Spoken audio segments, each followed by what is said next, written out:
Happy Wednesday, everybody. Thanks for joining us here for Wake Up Charlotte to Go. I'm Ben Thompson. Larry Sprinkle also joining us right now with a look at your Hump Day forecast. Tell you what, a great shot here. This is our picture of the day from Myrtle Beach, South Carolina, down at Bar Harbor. You can see the sun shining over the Atlantic Ocean. Indication of a nice day there. Temperature-wise here, we're looking at temperatures drastically dropping as we head right into the upcoming weekend. Way above average today. We're going to be in the 80s, and then by the weekend, high temperatures only in the upper 60s, and then looks like next week pretty close to average for most of next week. The other issue we're dealing with right here at the peak of tree pollen season, it's a high pollen count today, and with a few showers possible tonight. We're going to back it off just a bit tomorrow, and then really high again on Friday as we get into the upcoming end of week. And for the weekend, here it is hour by hour. By noontime, we're at 77 degrees. Right in the middle of the afternoon today, temperatures should be in the low to mid 80s. Tomorrow, pretty typical. The low Friday morning, 40 degrees. A chilly start today, only about 69. The high on Friday, Saturday, even cooler. Could be a couple showers on Saturday, back to about 70 on Sunday with some sunshine, and we'll be in the low 70s Monday and Tuesday of next week, Ben. Larry, thanks. Turning now to a wrap of your top stories. This morning, a CDC committee will hold an emergency meeting to discuss the next steps for that paused Johnson & Johnson COVID-19 vaccine. Good morning, I'm Billie Jean Shaw. Under the direction of the federal government, the Johnson & Johnson one-dose vaccine has been put on pause after 6 cases of severe blood clots have been linked to that vaccine. That's 6 cases out of about 7 million people who have received the shot. And if you received the shot in the last 2 weeks, health officials say it's important to look for shortness of breath, leg or abdominal pain, and severe headaches. Keep in mind, this is a very rare thing to happen, and you can still get the Pfizer and Moderna vaccines. Hundreds of COVID vaccines up for grabs in Charlotte today that are not the Johnson & Johnson one. The health department here in Mecklenburg County says it's opening more appointments for the Bojangles Coliseum Clinic today. Also several walk-in clinics today with no appointment required. Atrium will be vaccinating people at Bank of America Stadium, and StarMed will have vaccines available at the Sheraton Hotel near the airport and at their Tuckasegee Road location. So, folks, you have plenty of options out there. We've got all the details right now in the WCNC app. Good Wednesday morning. I'm here at the West End Baptist Church with family, friends, and those who knew and loved Dr. Robert Lesslie, his wife Barbara, and their grandchildren, Ada and Noah, will all gather today to honor their lives. Again, it's a private ceremony held here at 3 o'clock in Rock Hill.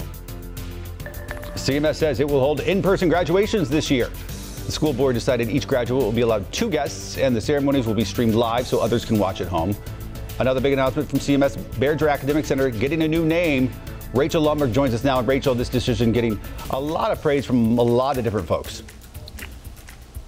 Yeah, definitely. People are sharing it on social media. They're waiting to see what the new name would be. And now we can announce this brand new name that will take effect next school year. So the district decided to rename the school Bexar Academic Center to Charles Parker. And that is because the original name they found was connected to white supremacy. So now the school will be named after Charles H. Parker. He was born into slavery near New London, North Carolina. Once he was freed, he became a school teacher here in Charlotte. He also became a big advocate for education, a landowner, and an advocate for other Black landowners. He also helped build the West Boulevard community and helped found the AME Zion Church. Really an amazing person and legacy here in the Queen City. So district leaders are saying that this legacy, he renaming the school after him in public education, the legacy he has in that will really serve as an inspiration to the students, staff, really the entire district as a whole. Like I said, those changes will take effect next school year. Ben, I'll send it back to you. All right. Rachel, thanks. Today officially marks 100 days until the Olympic Games in Tokyo. And you know what? The road to Tokyo runs right through the Queen City today. It's the final day of the U.S. slalom team trials at the Whitewater Center. This video from the event a few years ago. Athletes competing for a spot in the canoe and kayak slalom events today. Time now to connect the dots when we make the news make sense. Yep, 100 days to go, but make no mistake, folks, the world will still be battling COVID-19. Even if the U.S. is in a much better place 3 months from now, smaller, less developed countries will still be struggling. But organizers are adamant. The games must go on. After a one-year delay, the world's best athletes will compete this summer. But COVID-19 will loom large. Let's connect the dots. The best seat to watch the action is really the only one. On your couch watching WCNC Charlotte. No international fans will be allowed to attend the games. The 11,000 competing athletes will be told arrive late and leave early. And they'll be kept from hanging out in groups or visiting Tokyo's tourist hotspots.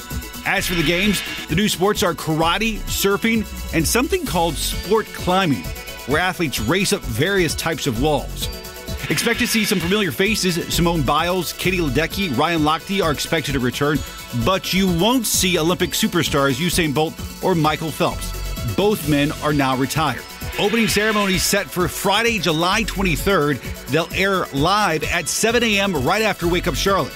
And if that's not enough Olympic activity to get you in a gold medal mood, the Winter Games in Beijing, less than 6 months later.